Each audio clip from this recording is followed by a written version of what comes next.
Roto Grinders, Dean here. That will be Dean 78904. If you want to get all technical on me, it's 11:30 on the East Coast, 8:30 on the West Coast. That means, of course, it's time for the flagship show here at Roto Grinders. It's called Grinders Live, sponsored by DraftKings. We're going old school once again with the old Google Hangouts, having some technical issues. Joined today by John Lee, tip and pick, of course, from footballguys.com. John, I feel like I'm going to be talking to you mostly throughout the show because we have a game time decision with Cards. Cards is he's a gamer. He's giving it a go. He's got a little bit of a case of the old laryngitis. Cards, say something for the people. The college football show wasn't too bad yesterday, but I'm in even worse shape today. So we'll see if we can make it through an hour, and there'll probably be some bumps and some squeaks along the way. But we'll see what we can do. At least I got two others here, so I can just sit back and suck my thumb or something if I really have to. We appreciate you gutting it out, I guess. John, how are we doing this morning? I'm doing well. I do not have a case of the crud as my pal there in St. Louis. Yeah, I feel fine. I'm a cash game play. I think Cards a GPP play today. Deep sleeper. Like, if you got to be building like 50 lineups or so, I'm trying to think who his comp would be. Who would Cards comps be? Maybe Andrews on Tennessee or something like that. Justin Hunter. Justin Hunter today. Justin Hunter. Oh man, Justin Hunter. Yeah, he's still burnt. I'm still bitter about the money he's cost me. Just want to throw out. I jumped here in the DraftKings lobby. Just kind of throw out some tournaments that are going on. The Million Maker, of course, is going on. Almost like what looks like about 90,000 spots remaining. $6 million prize pool, of course, $1 million the first. The qualifiers are still there. There's definitely some overlay brewing there as well. Also, standard GPPs, the $3 play action, a couple $3 play actions as far as I can tell, and all the way up to $1,000 with the Game Changer. So if you guys want to get some GPP action, there's plenty brewing over there in DK. I guess we might as well just jump right in and talk position by position. Let's talk about quarterbacks. And John, Tom Brady, he's got the Patriots. 33 is our team total. That is an absurd number, and there's plenty of value after last week because of a lot of injuries. A lot of running backs now are getting greater opportunity at somewhat of a discounted price. I think you can make Brady happen if you want to make him happen here on DK. I made him happen in 100% of my cash game lineups this week. That's how high I am on Tom Brady this week. The Vegas props this morning have him throwing for 325 yards, I believe. Yeah. I don't see any way that doesn't happen against this Washington secondary. D'Angelo Hall is back, so if that scares you, it doesn't scare me. But one of the reasons we've been picking on the Redskins all year is because Chris Culliver and D'Angelo Hall have been out most of the year with injuries. But D'Angelo Hall isn't the type of person that's going to be able to shut down a Julian Edelman. He may have some effect on Brandon LaFell, but even that, I think LaFell has a fairly dramatic size advantage on him. This could go any which way in terms of receivers, but the one thing that we do know is that Brady is on fire this year. He's on target to break all sorts of personal records, and the guy's been in the league for 15 years. I think this is a really great matchup for him, and I've got him a lot of places, including GPPs. Didn't Brady say he wants to play until he's 40? You think that's doable? Well, I mean, Peyton Manning's, 38? 39, and I know he's dropped off, but he's had some health issues. I don't think Brady's ever had any real massive injuries, right? Well, he had the knee or the leg, right, where he was knocked out for a season, and Castle took over for him. But besides that, yeah. So I think quarterbacks, the way the league protects them these days, they could probably keep it up to almost 40. I think 40 it's getting up there though. But there was Warren Moon, right? He was 40 when he was playing. Warren Moon was pretty old. I'm not sure if he was 40, but he was definitely close to there. Yeah, that makes sense.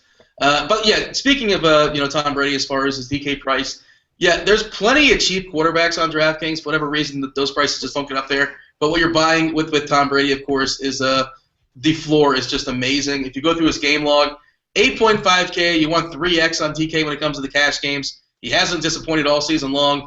33, 32, 26, 25, 25, 32. 27. Every one of those games perfectly fine for the price. And you mentioned the Bovada odds. Here we go. I just pulled them up as well. As far as touchdowns, 2.5 is the over/under, and the over is -160. That's a lot of confidence in him throwing 3 touchdowns. Absolutely. And I think, it's hard to imagine a scenario where it doesn't happen. What is the scenario? Like Garrett Blount siphoning 3 touchdowns to the goal line? Yeah, I mean, yeah, that's got to be it, right? You get down near the goal line, and LeGarrette Blount happens to be in on that series, and he runs it in. I mean, I just don't see, or God forbid an injury. I hate injuries, of course, but Sure.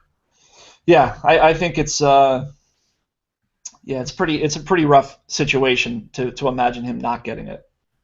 Cards, I imagine you're on team Tom Brady in 6 words or less. I don't want to strain you too much. I'm just here so I don't get fined.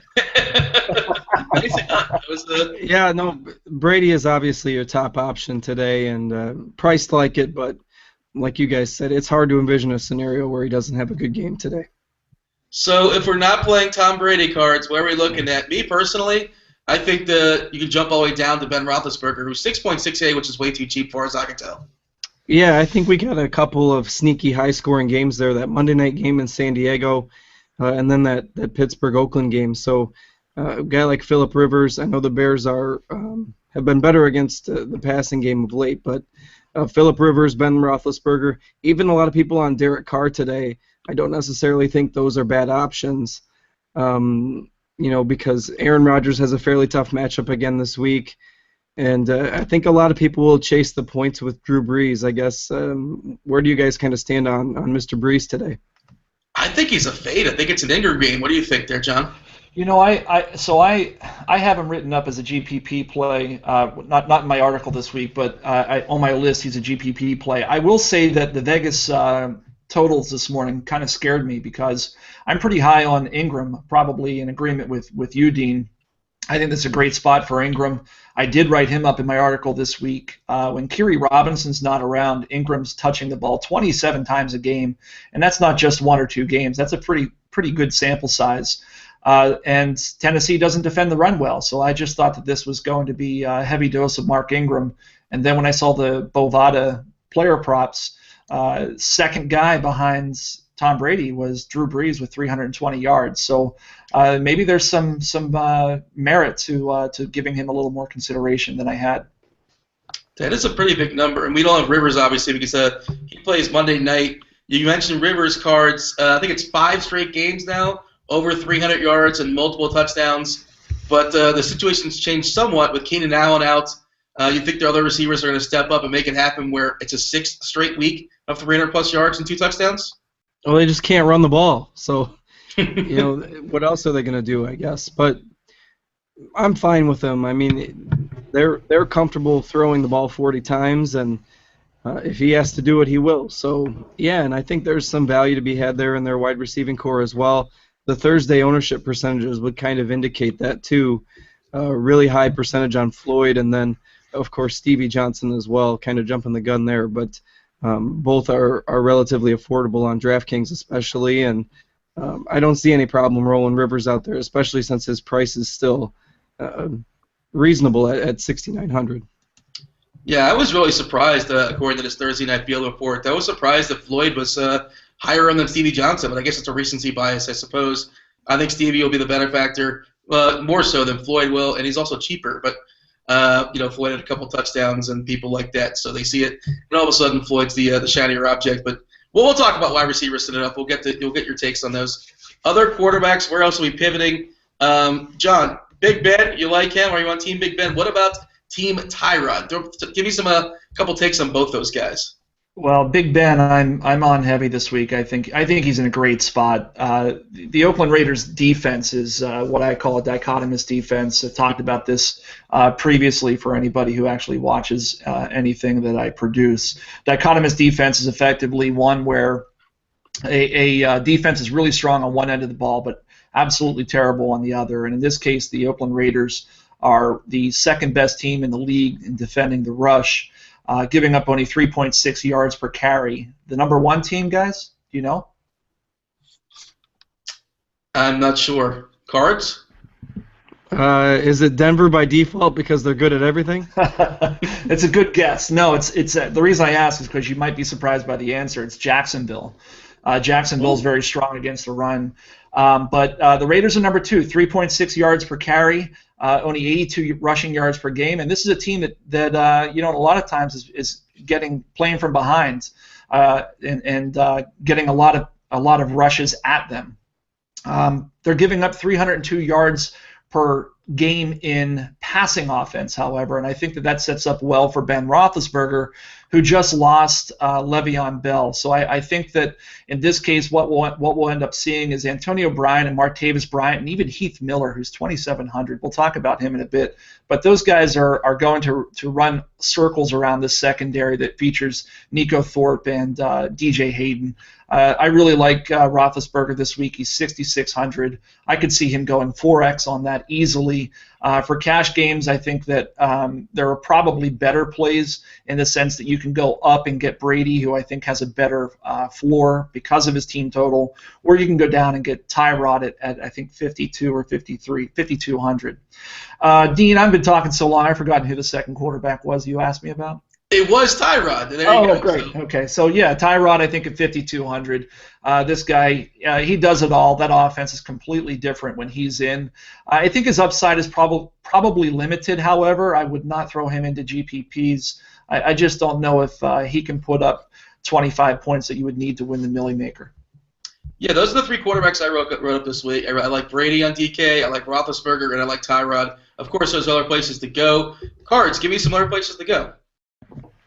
And lots of people like Jameis Winston this week, obviously, after what the Giants secondary did a week ago.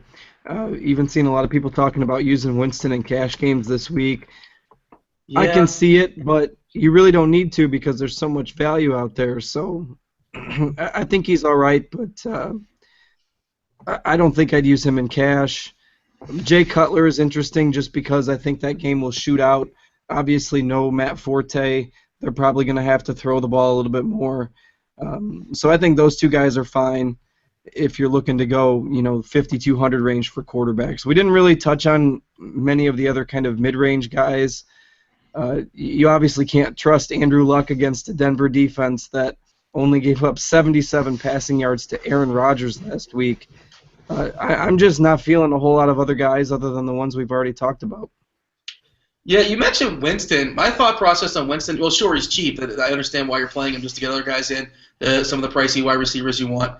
But if you really like Winston, that's basically saying you really like Mike Evans, isn't it, John? I think it is because who else is he going to throw to? ASJ might play. I don't know if that's official yet, but he's hobbled at the very least. And Mike Evans. I think that's a decent stack this week for the record. Mike Evans was largely shut down last week. Either due to being covered by Desmond Trufant there in Atlanta or because Winston wasn't able to find him in space. But either way, I think a lot of people will be off of him because he was burnt. They were burnt by him last week. John, I took a peek at your article over there, Football Guys, and there's somebody that popped up, a quarterback, a cheapie that's a little bit off the board. And according to your article, if things play out the way you suspect it may play out, he might have you screaming, "You like that? You like that?" Yeah, so, this is not for the faint of heart, but I wrote up Kirk Cousins as a deep sleeper this week. This is sheerly on volume. We take players who are not great football players quite a bit based on volume. We'll talk about Darren McFadden in just a bit. But Kirk Cousins should throw the ball at least 40 times this week. And if he's trailing by 21, 28 points in the third and fourth quarter, he's going to keep slinging the ball.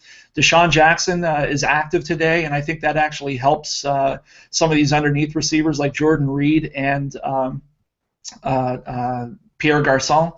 And this could be a situation where Kirk Cousins could have a really ugly game, throw for 300 yards and 2 touchdowns and a couple interceptions. But if he does that, he reaches 4x, almost 5x value, and really opens up your roster for being able to roster some more expensive players like Devontae Freeman at other positions. Worth noting that the Pats linebacker Jamie Collins, he's inactive today. He's not feeling well. He was supposed to guard Jordan Reed, so that can't be a bad thing either for DC or however you want to look at it. What's the name of the quarter? It's not Peter, is it? What's Kirk Cousins? There you go, the old doppelganger. DC looks just like him, and Jordan Reed. By the way, good theory. I'm reading in the chat. The theory as far as how Lecard's lost his voice, he apparently moonlights. He sings in a death metal band. I was not aware of that, Cards. Can you confirm or deny? I'll give you like 1,000,000 to 1 odds on that actually being a true statement.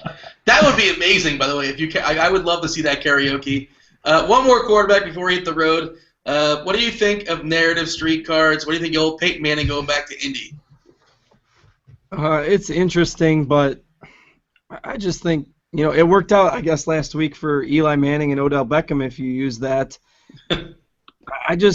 Denver's defense is so good, and they can control so many games with their defense. They're not asking Manning to do as much anymore.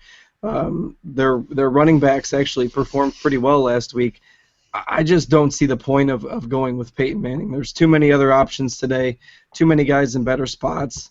And, I mean, sure, if you want to do it in a GPP and be contrarian, stack him up with Demaryius Thomas or something like that, fine. But based on his performance alone, I mean, he's only $300 cheaper than Ben Roethlisberger. There's certainly no reason you would do that in a cash game. All right, John, there's so many running backs that are worth looking at this week. I think you can make an argument for, 6 or 7 in your cash game at least. Let's talk about the top. Let's talk about Freeman and Gurley. How are you handling those two? Yeah, so Freeman is kind of like Tom Brady for me. I'll have him in almost everywhere. This is a great matchup for him. San Francisco's team is just a dumpster fire at this point. Freeman's averaging 27 touches over the past few weeks. He's getting carries, he's getting receptions, he's getting goal line. He's just the preeminent cash game running back. And he's still only 8,000. I think that's too cheap for him. I think he gets 100 yards today. In fact, I think the Vegas prop had him right around 100, and they had him for 4 receptions and 40 receiving yards. So if you just do that, what Vegas thinks, he's getting 18 points. And if he's going to score a touchdown, he's up to 24. Bada bing, you got your 3x that you need for cash games. Beyond that, I think that Todd Gurley, with him, this is an interesting situation. So this week, Jeff Fisher's come out and he said that I think I need to not lean as heavily on Todd Gurley as I have because he's been getting some massive carries and opportunity there in St. Louis. And I wonder whether or not he's being honest with us. So there's a part of me that's a little bit concerned. So what I've done on DraftKings, I told you I ran 2 rosters out. What I did is I split half with Gurley and half with Ingram, who I'm really high on this week. Gurley has a higher prop as far as yards, according to Bovada, 100.5, minus 135. I kind of don't like Gurley. I mean, I like Gurley. I'm fine with him. If you're going to play him on DK. I wouldn't play him so much on FanDuel just because of the price discrepancy. He's actually more expensive than Freeman over there by $100. I just think there's many other spots to go down to. I don't want to say he's a complete fade, never completely faded. Obviously, this matchup is not as ideal as it has been in previous weeks, where he's paid off his salary every single time. But I don't think he's nearly the must he has been in previous weeks. Cards, what are your thoughts on Gurley? Yeah, I agree, especially on FanDuel. But on DK, that price tag is just so tempting, the fact that he's $1,100 cheaper than Freeman there. I actually think he's probably more of a tournament play than a cash game play today. I'd probably rather just lock in Freeman in my cash games because the game flow just projects to go so well. I mean, we didn't mention Blaine Gabbert at quarterback. I don't think that's a carrot that's dangling in front of anybody today. So if you wanted to go the old running back defense stack, I think the Freeman and the Falcons defense will be popular today. It's amazing what a week can do, and Blaine Gabbert being announced the quarterback, and all of a sudden the Falcons are the chalk defense. You know, it's not like they've had a great defense all year long, but I mean, is this going to be a thing where we just stream defenses and running backs against the 49ers the rest of the year? As long as Blaine Gabbert's, why not? Like, why wouldn't it be? Well, I mean, Kaepernick hasn't exactly been great either. Yeah, he is a turnover machine as well. And they have no running backs. Is the PT Cruiser going to get going today? Is Pierre Thomas going to get real run? I think I read that he'll see some action, but he won't get a full bevy of carries. I think it's Kendall Gaskins is the running back number 1 this week. We can safely avoid everybody on that team, and you can plug in the Falcons as your team defense and feel fine. You can just move on. Yeah, I look at the defense soon enough. The Falcons, obviously, one of several teams I really like. And yeah, just also San Francisco basically talks poorly of the Falcons. They said something to the effect of, "We wanted to wait to put Gabbert in to play against a bad defense." Like they came out and said that. Like, why would you do that before the game? Not only is that insulting to the visiting team, but it's insulting to Blaine Gabbert too, right? Yeah. Like we can't. We're going to give you the ball, but we really don't trust you with a good defense. So you play the Falcons this week. That really is amazing. Work our way down as far as the other running backs. You talked about Mark Ingram. John, is Mark Ingram a staple in your cash games on DK? He is in, as I said, 50% of my cash game lineups. I think that he's in a good spot. The game flow sets up. His history is on his side, and the matchup is plus. Cards, how are you handling D'Angelo Williams taking over the backfield now for Pittsburgh? Well, I think John brought up a great point earlier about Oakland's rush defense being, really solid. And I am high on Roethlisberger today, so I have plenty of lineups with him. And I think I'm fairly comfortable if you want to do it with fading D'Angelo Williams because he's going to be so highly owned. Now, the price tag is really cheap, and certainly he's one of the only guys down at his price range that's going to be guaranteed almost a full workload. But if I'm going super cheap on DraftKings, I mean, you've got Williams, I think he's at 5,500. You've got Lamar Miller there at 5K, and there's Jeremy Langford at 4K as well. That I think I might prefer those two a little bit better, especially if you're targeting that Pittsburgh passing game more so than the running game today. The Thursday ownership percentage, Williams was very high on FanDuel, and those other guys there were pretty low. So if you're looking for a tournament pivot, I think Langford will be higher on DraftKings just because he's only 4K, but I'm a little bit nervous about D'Angelo Williams because this could be one of those games where Pittsburgh just decides to air it out. He did receive over 20 touches in the week 1 and week 2 as well. I think it was something like 47 combined. A lot of volume to be expected. And you're right, as far as the Thursday field report, he was the most highly owned running back, which is kind of surprising, just under 26%. Some other guys that are noteworthy, you mentioned Jeremy Langford, just under 9%. Now, it's worth noting there was John Fox came out and kind of called Matt Forte day-to-day. Maybe that chased some people away. But most people kind of knew that was nonsense and Forte wasn't going to play. That happened kind of Thursday, so maybe some people were scared. I expect Langford to be a little bit more popular. They pretty much came out and said he's the main guy. He's going to get 20 carries. And Cards, I imagine you watched a lot of him there at Michigan State where he was a workhorse. Yeah, really good back in college.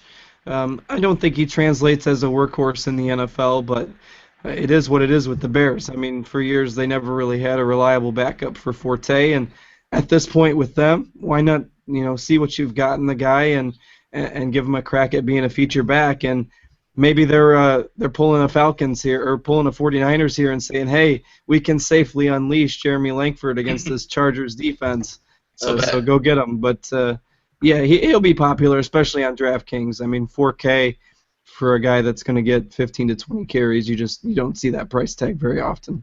Here's another guy you see that price tag on, though. That's Darren McFadden, John. Yeah, Darren McFadden. So I talked about it. I think I referenced him just a bit ago. He's gotten 57 touches over the past 2 weeks. Crazy. 57. I mean, that's insane. And I think that the Cowboys are just brazen enough to continue doing that this week against the Eagles. Now the matchup isn't plus. I mean, the Eagles have actually been fairly rigid against the rush this year. But it doesn't matter because he catches so many passes out of the backfield too. At 4,300, I expect him to get 5 receptions out of the backfield, and then all that he needs is 70 all-purpose yards, which I think is entirely doable to reach cash game value. So McFadden's a guy that I've got pretty heavy in cash games as well. I think that in tournaments, though, he probably will be over-owned this week. On Thursday night on FanDuel, he's about 10%. I expect that to go up at least another 5 to 10% on FanDuel, and I think on DraftKings, where the price discrepancy is even more, that he'll probably be upwards of 20%. So there's merit to fading him, at least with some of your lineups in GPPs. All those touches, and didn't he miss a series or two because he went in the locker room as well? Yeah, he did. Yeah, exactly. I mean, he could have had 65. Who knows? It's just truly crazy, and it just speaks to how much Christine Michael is hated by Dallas, right? Is that basically it's why they traded for the guy, and everybody says how super talented he is, but apparently I guess he just can't grasp the offense. Is that what's going on there? Yeah. So not to give away too much of what goes on behind the scenes, but over at Football Guys, we have a lot of guys who are connected with NFL teams and that kind of thing. And the truth is, this guy's apparently a very good practice player, but when he gets on the field, he makes a lot of boneheaded mistakes. And the Cowboys, they took a chance on him. They needed a backup running back. They gave up a 6th-round pick for him, but they didn't mortgage the future on him or anything. So I don't think they have a problem with just riding Darren McFadden as far as he'll go. And if history is our guide, it could be as far as the not very far. Cards, I've seen some people throw out Chris Ivory. I'm just not really on him this week, especially on DK. Doesn't catch the ball enough. And as John was talking about, Jacksonville's got the name suggests that they're terrible, but their rush defense is actually pretty solid. Now you are going to get some volume. Game script suggests they'll probably get the ball like 20 times or so. This is kind of like McFadden last week versus Seattle, except less receptions and a higher price. Yeah, it's a higher price for me. I understand it, and especially if game flow goes their way, if the Jets' defense plays better this week. But like you said, the fact that he doesn't catch passes really hurts you on DraftKings, and Jacksonville's got a good rush defense. I mean, if you look at yardage, I'm assuming, John, when you threw out that stat earlier, that was yards per carry, right? That's correct. Yep. So in terms of yardage, they're probably not number one because teams get ahead of them, and then they just keep running the ball. So more attempts. They're number two. Are they really? Yeah, that shows you how good they are. That's pretty legit. And plus, Lesney's a very good run defender. So, yeah, I'm not on Ivory today. I think if you're in that range, I would prefer D'Angelo Williams or Doug Martin or even Latavius Murray. I mean, I think all three of those guys are better options than Ivory today. So we saw a pretty dramatic split in the San Diego backfield last week. Gordon got the majority of the carries. He was even catching the ball out of the backfield. Woodhead kind of pushed aside. John, is this the week? I keep asking. I think I just want to will it to happen. You know what? I'm asking this question to you, and I saw the Thursday night show with you and Dan, so I know your answer. Talk to me about Melvin Gordon. Yeah, so if you watch the Wednesday night show, Thursday night you'll get the guys at Pro Football Focus, which I think is a very good hour-long segment as well. But if you watched the show on Wednesday night, we have a bold prediction at the end, and my bold prediction was that Melvin Gordon will get his first touchdown of the year in this matchup against the Chicago Bears. I wrote him up in my article that on Football Guys, and I basically said, look, his game logs are miserable. There's no real reason to take him, but he's got some positive regression that he's in store for here. He's the only running back in the entire league who's actually got 100 rushing attempts but doesn't yet have a rushing touchdown. I mean, guys are falling into the end zone and scoring more than him. He's only got a 3.8 yard per carry average, and that's not extremely exciting, but the Chicago Bears are football outsiders, number 31 ranked rush defense when you do a defense value over adjusted, which basically takes into account who they played and what they've done. And if you take that, combine it with the fact that the Chargers have the third highest implied team total on the weekends, I just think this is a spot where Gordon finally does break out. He's 4,000. He'll be under-owned because everybody will be thinking about Jeremy Langford and getting the sleeper that didn't play last week. I think he's a great spot here.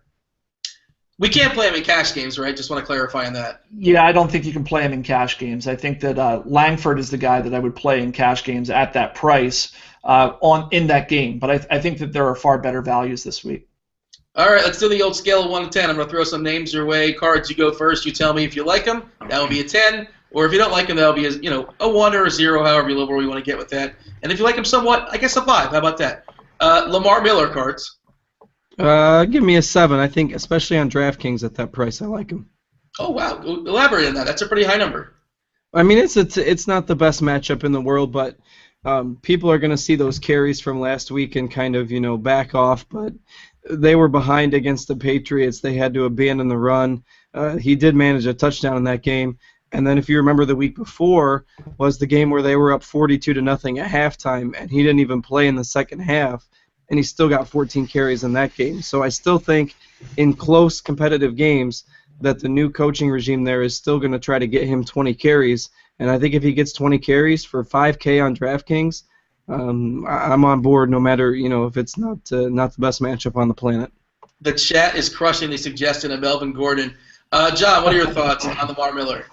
Lamar Miller, okay, I'm reading the chat too. I always get a tickle out of it. I always read it, guys, and they're busting my balls about me actually not being in Philadelphia. Lo and behold, this screen behind me actually wasn't real, so they thought I had this picturesque view earlier. So regarding Lamar Miller, I would go just below Cards. I think that he's so heavily used in this offense, we can't ignore him at 5,000. I don't have a problem with him, but I'd be a bit lower at maybe a 6. Cards Daily Show, Jonathan Stewart. I'll give him a 5. I'm neutral on him. John? 3. He just doesn't get it. The line books there really scare me. He gets plenty of volume, but Cam always vultures him at the end zone, and so does Mike Tolbert. So he's just a 3 for me, particularly when you can have McFadden at the same price. 4 o'clock game here. Not really sure as far as the injury, but there has been rumors that Hillman had a thigh. He was questionable last I saw. If Hillman doesn't go, obviously it's DraftKings. You can do late swap. Cards, are we intrigued by Anderson? Oh, boy, he was finally good last week, but he's tough to trust. I guess I'd be fine with him, but I'm kind of operating under the assumption that Hillman's at least going to play. And if it's a timeshare, I don't want any part of it this week. John? I agree 100% with what Card said. I think he'll play. I think it's a timeshare, and even if he doesn't play, it would be only a GPP play for me. John got his 2 touchdowns out of Hillman last week. He's quitting while he's ahead. So we talked about Gurley. What about the running back on the other side, Adrian Peterson? The Rams, obviously not a defense you want to pick on. That game in general does not look particularly appealing, but that's going to keep ownership percentage down. AP, I think, was like 3% owned on Thursday night. Adrian Peterson cards? 1 for cash games, but I think he's a 5 or a 6 for GPPs just because of that ownership percentage. John? I agree. I won't even change the ratings. I think that's a perfect description. Any other running backs that are worth talking about, or shall we move on and talk about some wide receivers? That's good. Let's go. All right. So, John, can you decipher amongst the top 3? Hey, we've got breaking news, though, Dean. Uh-oh, what do you have for me? The Titans have confirmed that Justin Hunter will start in place of Kendall Wright today. Uh-oh. BGB is the number 3, so Justin Hunter and Harry Douglas, your starters. Did you guys see Justin Hunter drop like a 60-yard pass last week? That was last week, right? That's the most shocking news ever. Oh, he's so terrible. I mean, he looks good in the uniform. It looks like he can play, but yeah, he doesn't. I lost some money on him last year. I'm still bitter. But why is DGB not getting pushed? I mean, what's the harm? That's a great question. He and David Johnson are the most frustrating situations in the NFL right now because they have more talent than the guys in front of them, but their head coaches aren't utilizing them. Although Tennessee has said that they will use him more this week in terms of designing plays for him because he has been actually getting increased snaps every week. He's up to about 75% of the snaps. But they're still only targeting him 1 or 2 times a game. So this week will be kind of a good gauge as to whether or not we can trust DGB rolling forward. John, the upper echelon wide receivers this week, Julio Jones, Odell Beckham, Antonio Brown, they all seem to have good matchups. Do you prefer one over the other, or just kind of like grab your shares of all of them? Yeah, so I mean, the thing about Jones is he's so crazy expensive on both sites at 9,300, and the game script here actually sets up, as I said earlier, it sets up a lot better for Devontae Freeman. So for me, if I'm spending on an Atlanta Falcon this week, it's going to be Freeman. That's not because I dislike Jones or think that he has a bad matchup or any of those things. It just doesn't make sense to me that we need to go with Julio in a game where they probably won't have to pass a whole lot. So I don't have a whole lot of Julio Jones this week, despite a plus matchup. Odell Beckham has a great matchup. No problems with him. He's 8,800. I probably would limit him to GPPs, however, because he's got a great matchup. But again, I just feel like it might be a bit much for him this week. I've got him projected at just over 20 points on DraftKings, and his salary is 8,800. So that's not sufficient for me to reach that 3x value that I'm looking for in a cash game. The one guy that I do like at the upper echelon, and I think you're probably figuring out here, I'm not spending at the wide receiver position too much this week. But the one guy that I like at the upper end is Antonio Brown. And he's just a completely different receiver when Ben Roethlisberger is at quarterback. And I think that this is, as I said earlier, it's a great spot for him. Nico Thorpe will be on him, and he's one of the bottom 10 coverage cornerbacks in the entire league.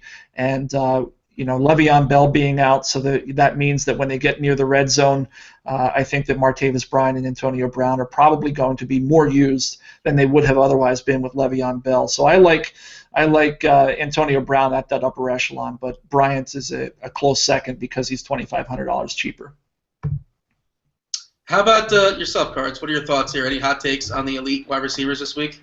Yeah, I'm kind of taking that exact same approach. I really like Roethlisberger this week, so I think Brown's the play in that range. To add on to what John said about Julio, with the game flow projecting to be in Atlanta's favor there, San Francisco is not going to score a pile of points. You wonder how much they'll have to throw the ball this week. I don't think it's going to be like it was last week where you saw Julio Jones and Jacob Tamme getting double-digit catches. I just don't think they're going to have to throw that much. So Antonio Brown, I think, is the safest play of the top-tier wide receivers this week. Taking a peek here at the field of work, of course, the FanDuel ownership percentages on Thursday night. Alshon Jeffrey was the top guy, just under 21%. ODB was around 19.4. Julio Jones was 15.5. That seems pretty high to me. Antonio Brown just below him at 14.5. I'm with you guys. I think Brown is probably the best play when you consider the discount as well. I'm trying to see if any other names pop out that are interesting. Mike Evans at 9.2. I think that's pretty interesting. Again, we'll get to the cheaper guys in a second. Let's just go down one tier or two. John, any interesting guys like Demaryius Thomas, Julian Edelman? I think that, Edelman, the problem with the Patriots, excuse me, the problem with the Patriots, Justin, I think you got the best of me.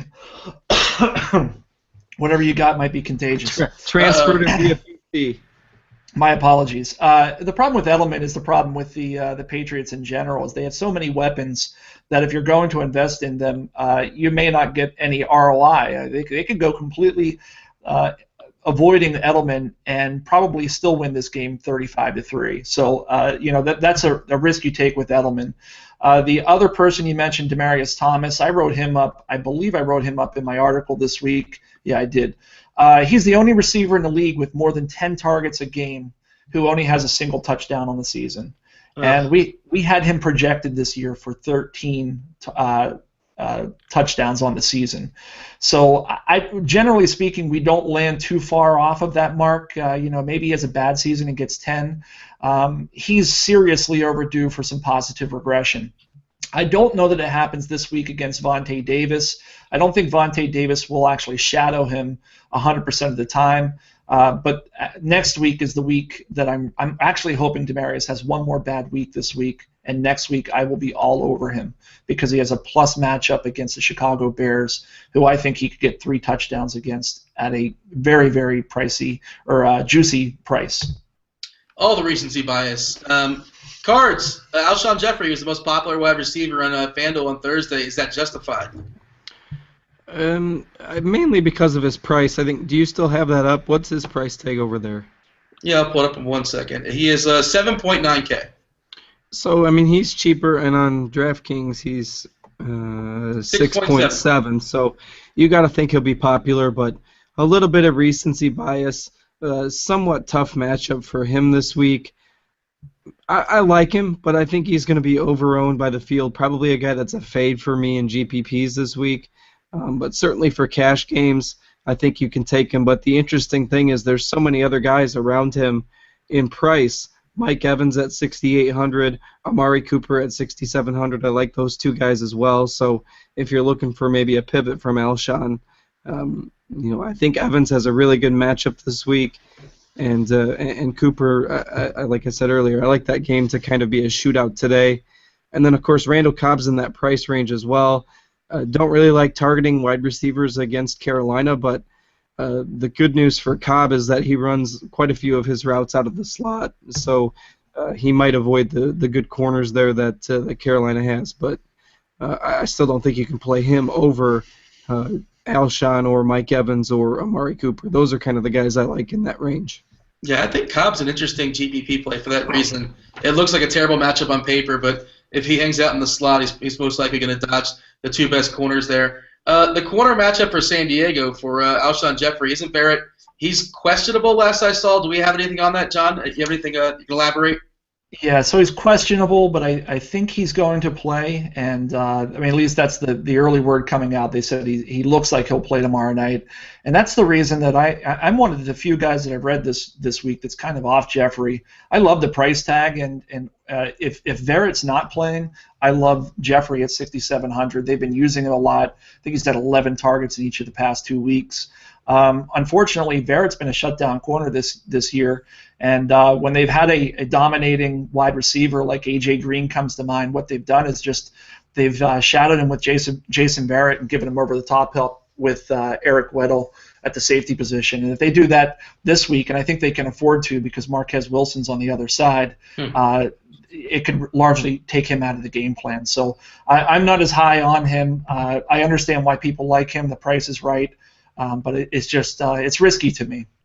I think it's like a 5 or 6 inch height advantage for Jeffrey as well. Just throwing that out there. Yeah, so I guess it's worth considering. Give me some of your hot takes, John. I saw you wrote up Crabtree. He's been a popular guy around the industry. I want you to elaborate on him.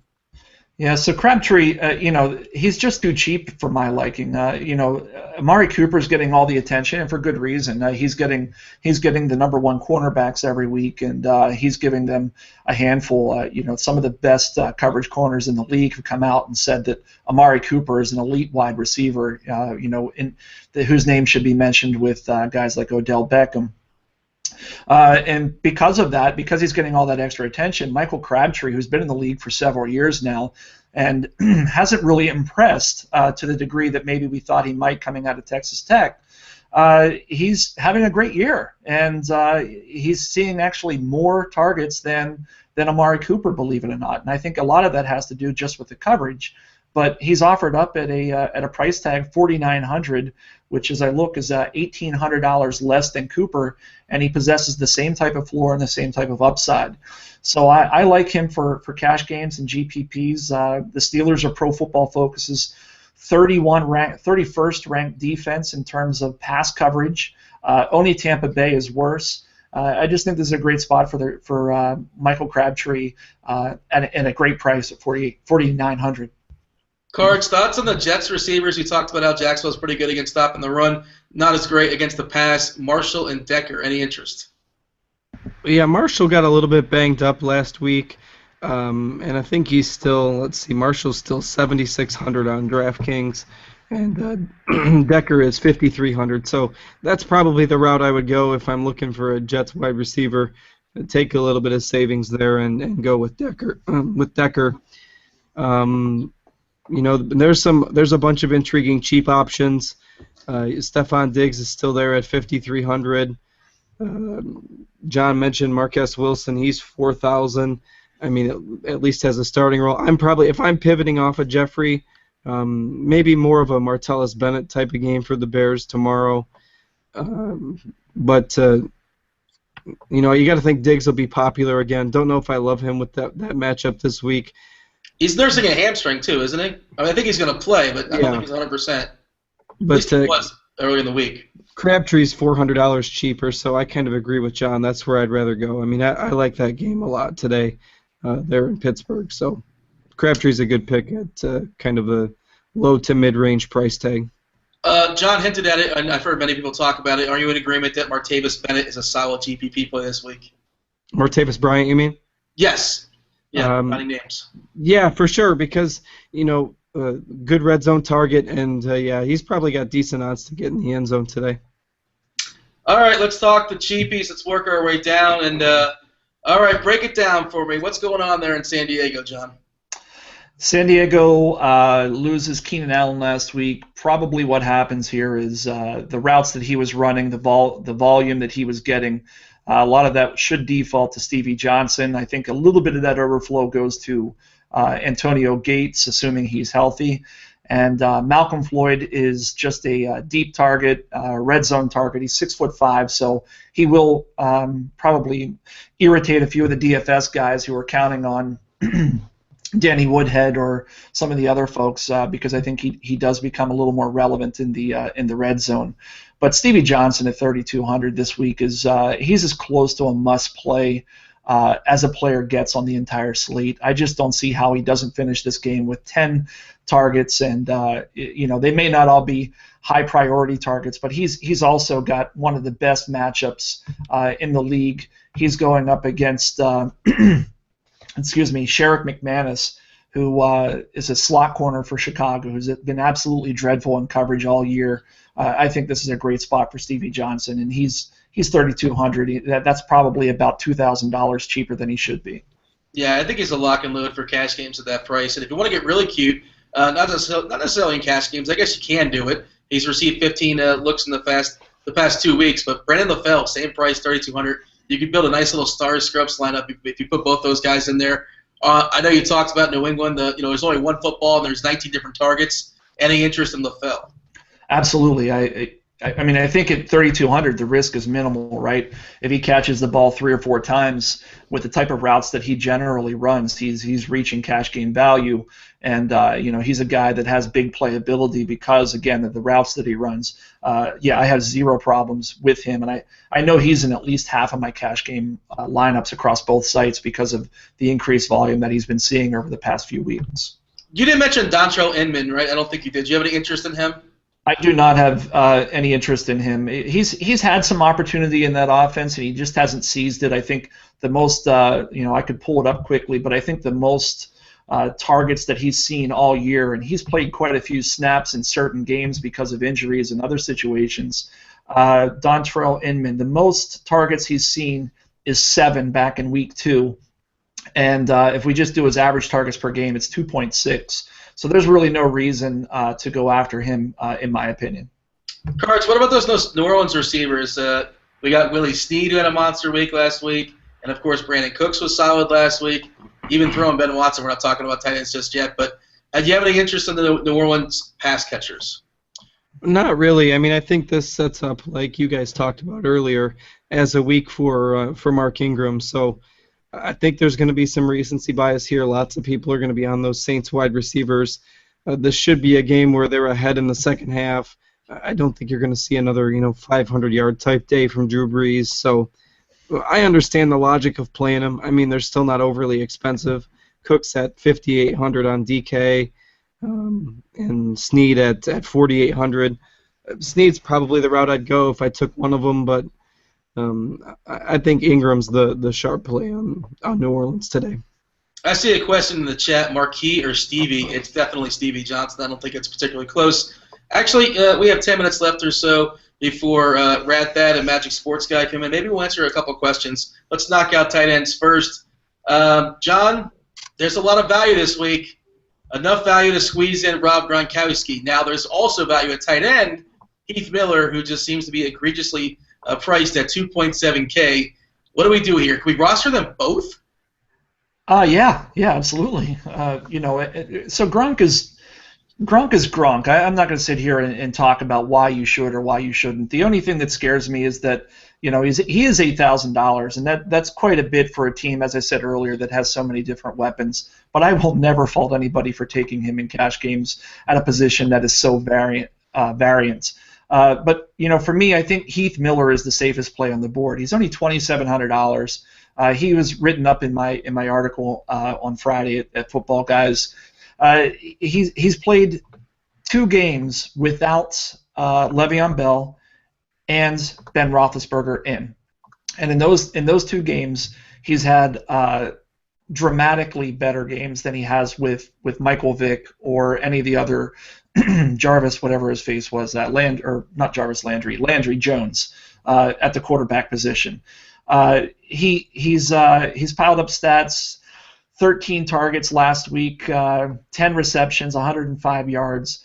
There's no way he doesn't get 7 points to reach cash game value today. So you can just plug him in and then spend up elsewhere. That's kind of what I've done. And as you point out, spending up elsewhere might include Gronk, and I don't have a problem with that either. So the price discrepancy there on DK with Heath Miller, but what about Heath Miller versus Jordan Reed on FanDuel, similar price? Yeah, on that case, I would take Jordan Reed because we already know what the game script's going to be there. That's just a pass-heavy, absolute Kirk Cousins throwing the ball on every down. And he's got Deshaun Jackson who runs 9 routes, and while Cousins will give that a go, he's not going to be able to hit him on too many of those. And then you have Garcon, Chris Thompson, and Jordan Reed. Jordan Reed's his number 1 target, and he'll be his number 1 target in the red zone if they get that far. So it's not even close between Miller, who will have to split all of his looks with much better talent around him. Cards, we don't have the actives or inactives for the 4 o'clock games just yet. Do we have a read on ASJ if he's going to give it a go? As far as I saw, I've seen unlikely, so I'm not looking at that situation at all today. However, try to go 2 for 2 here. We hit with Jacob Tammy last week. That was a nice call.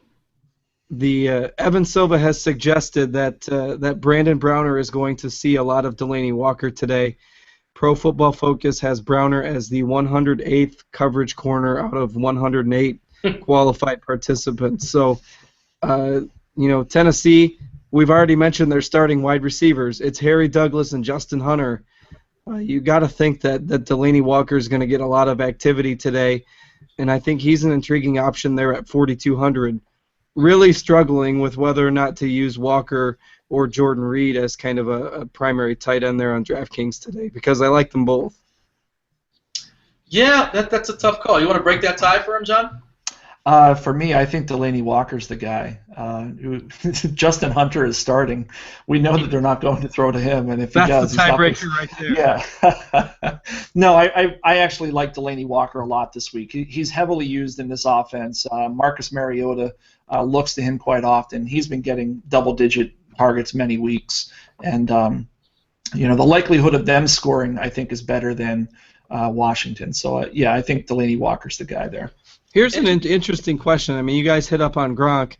The fact that there's so many cheaper tight ends today, you could use 2 tight ends on DraftKings and, almost treat Gronkowski like a wide receiver. He's there at 8K.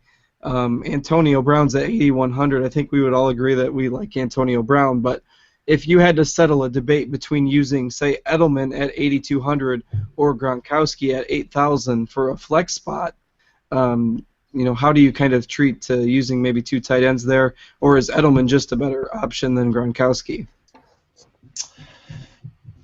You want that, or do you want me to? Go ahead, John. I'm sorry. I thought you were going to give it a go. Oh, okay. I think it's a good question, Justin. I'm not sure there is one right answer.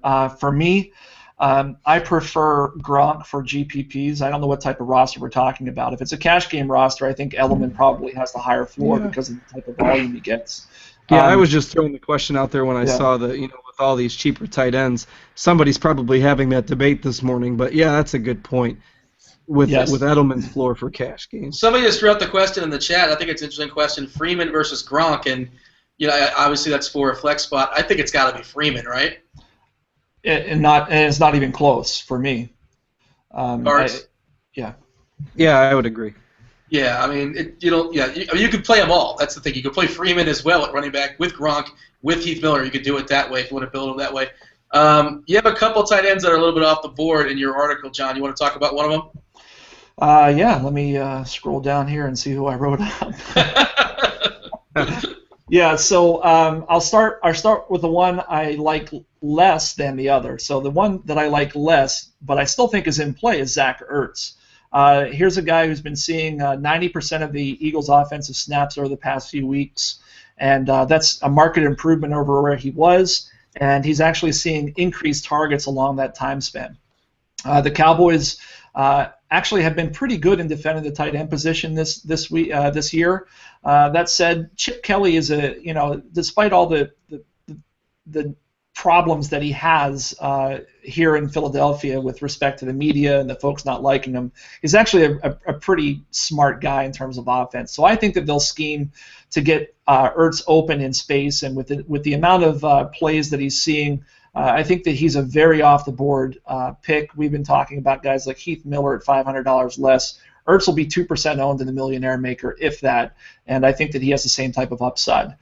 The guy that I really like this week as a GPP play is Julius Thomas. He did not play the first 4 games. He was injured, and then they brought him back fairly slowly. If you look at his game logs, he wasn't playing a full bevy of snaps that entire time. This week, they're coming back off of the bye week. He is facing a Todd Bowles defense that likes a lot to run a lot of blitz packages, and those blitz packages traditionally leave the tight end position wide open. If you remember back, I mean, we tend to do this. I think historically we know there are certain teams that do not defend the tight end position well. A few years ago it was Denver, not anymore for the record, and it was the Arizona Cardinals. Well, who was the defensive coordinator in Arizona when they were bad at defending the tight end position? It was Todd Bowles. Yeah, absolutely. It was Todd Bowles. The Jets, actually, if you look at their stats, they say, oh, they're very good at defending the tight end position, and that's true. But if you look, they played 7 or 8 games this year, and they played one legitimate tight end all year, and that tight end was Rob Gronkowski, who put up 11 receptions, 108 yards, and a touchdown. I think that Julius Thomas will probably be about 2 to 3% owned this week, and I think that he has as much upside as any tight end on the board. All of that makes perfect sense, and I heard Adam Levitan say something very similar, another smart guy. I think he's a super sharp play in tournaments. Let's knock out some defenses before we get out. Oh, wait, one quick thing. I saw a couple guys in the chat talk about Antonio Gates, and they were concerned about his health. I saw he practiced in full on Wednesday. Have you guys seen a setback of any sort for Gates? As far as I can tell, he's going to give it a go. He's perfectly fine for Monday night. Yeah, as far as I know, he's playing. I don't think there's a whole lot of question there. I mean, he's older and he's always beaten up, but I think he'll play. I don't think there's a whole lot of concern. But the truth is, if you throw him into your flex spot on DK, there are a lot of pivot points. I think that Wilson is a decent enough pivot point. You've already heard my opinion on Jeremy Langford, and even for $100 more, you can have Danny Woodhead. So just what I would do is leave $100 extra in that flex spot. Put Gates in there in your flex, and you have a lot of room to maneuver if he is. You could even, if you've got a couple guys in your lineup, if you got an Alshon Jeffrey in there or something, you could maneuver a 2-for-2 switch. Stevie Johnson. Hey, and Melvin Gordon's playing Monday night. Did you guys forget about this? Fantastic option there. I don't know. He's a thing. Let's talk about some defenses. Obviously, the best defense in football is the Broncos, and Andrew Luck, he's had some issues of turning the ball over. He's 3K, which is perfectly fine, perfectly reasonable. And, John, you also mentioned Todd Bowles. So talk about him. He's got a nice matchup there, as Jets do, at 3.1K. What are our thoughts there as far as the top defenses to target? Yeah, so my 3 top defenses this week are the Falcons against the San Francisco offense. I just don't see anything good happening there in San Francisco with Blaine Gabbert at the helm. I think over the course of 5 or 6 years, he has as many interceptions as he does touchdowns. This just doesn't set up well for him. So if you can afford it, and I think you probably can, the Falcons are probably the chalk play. I think that the Denver Broncos going against Andrew Luck, who's thrown a bunch of interceptions this year, who has an absolutely terrible offensive line, I think that they could put him in some really bad situations. I would not be surprised to see a pick 6 this afternoon there in Indianapolis. And then the last one that I think is a pretty good play that I don't know that I've seen a whole lot of people talk about are the New Orleans Saints at 2,200. Justin Hunter, again, he's the wide receiver there. That's their best option. They have a guy at running back who runs a 4.840. That's just a tad slower than you and I, Dean. So, yeah, there's just not a whole lot on that offense to like. And if you are in search of additional salary, I think the Saints at 2,200, you need 6 points. As long as they give up less than 21 points, I think that the turnovers and the sacks that they'll pick up along the way will get them into cash game range for you. Couple defenses cards. Anybody here to mention? Yeah, I think they're all pretty much there. I mean, I'm staring at 3 rosters here on my lineups page that says first one says Falcons, second one says Broncos, third one says Jets. So I'm on board. All right, it's time to get out of here. Of course, Rad Thad, Magic Sports Guy, they're going to be following us. I think there's no Don West because of the technical issues. I know the chat's going to be very bummed. I apologize. Don West has a Twitter account, and he tweets out his picks on occasion. So maybe I could see if I can find that on Twitter. And if they recorded it, it's probably on the Roto Grinders YouTube page as well. There you go. It's definitely out there. I'm going to see if I can find it and drop it in chat for you guys. One last thing before we get out of here. We always ask this: player most likely to be on the DK, not most likely, but most likely, I guess. Somebody off the board, though, if you can, on the DK millionaire winning lineup. What do you have for me, Cards? Do I have to go off the board? Well, feel as daring as you'd like. Well, I was just going to go with the Monday Night Hammer and stay Stevie Johnson, but if you're making me go off the board, I'll go with Delaney Walker since I liked him so much. Cards, did you see DC just fired off a tweet? He said, somebody just posted it in chat, if you're not pivoting off Stevie Johnson for, who's the other guy? Inman, you're not doing, he said there's no hope for you, basically. So basically, directly, DC just said there's no hope for you, Cards. How do you feel about that? He's still most likely to be on the winning roster because he's going to be so highly owned. There you go. I don't necessarily disagree with his logic. I mean, I'm kind of on the same page of liking to fade highly owned players in GPPs. I understand where he's coming from there, but look, my official answer is Delaney Walker, so I'll make everybody happy. Yeah, the chat is fired up about the lack of Don West. We're going to do our best. I'll try to find that link for you guys. All right, John, see Walker and raise him with? Yeah, next week I'll have some beer before we go live, and I'll do the Don West after I get a good buzz. All right. Stevie Johnson is the logical answer here, but you've already heard me say that I'm pretty high on Julius Thomas as a very sneaky GPP play, so that's the one I'll roll with this week. All right, with that, we're already late, so we're going to summarize and get out of here. Good luck this week. Enjoy Week 9. Thank you, Cards. Thank you, John. We're out of here. Holler.